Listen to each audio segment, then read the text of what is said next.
So yun guys, nandito kami sa Pasinaya Prime South, so PC Wi-Fi. So ano lang naman to, support lang naman sa client kasi yung client namin continuous yung kanyang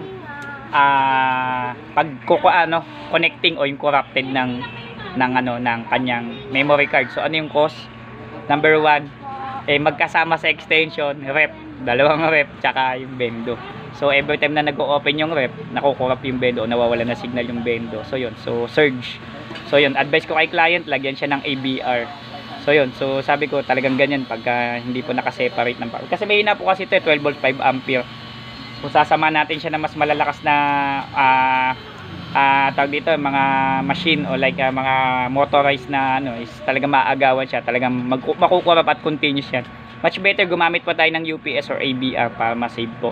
So yun, magpapasalamat muna ako kay doon sa pumunta kanina umaga doon sa mag-asawa na taga Pasinaya West. Hindi ko na direct data, basta hindi ko na masyado at saka sa marami ko pang atraso.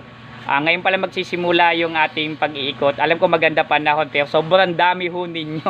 Sobrang dami ho ninyo from kaliwa, kanan, gitna, lahat po ang dami. So ang mga atraso ko ngayon ay mayroon po akong dito sa Naik, mayroon din Tansa, mayroon Rosario, mayroon Kawit, mayroong Bacoor, dalawa pa sa Bacoor, mayroong pang Las Piñas, mayroon din pong Imus, mayroong pang Dasma, mayroong pang Amin 13, mayroong pang Maragondon, at mayroong pang Ternate, at mayroong pang Mendez, Tagaytay, San Pedro, Laguna. Ewan ko kung saan kami aabutin nito. Pero lahat po yan tatapusin natin by schedule lang po. So sana matapos ko po kayo lahat. So yan, so okay na po. ABR is the key. Lalo pag hindi stable yung kuryente. PC mo gawa mo, don't forget to subscribe.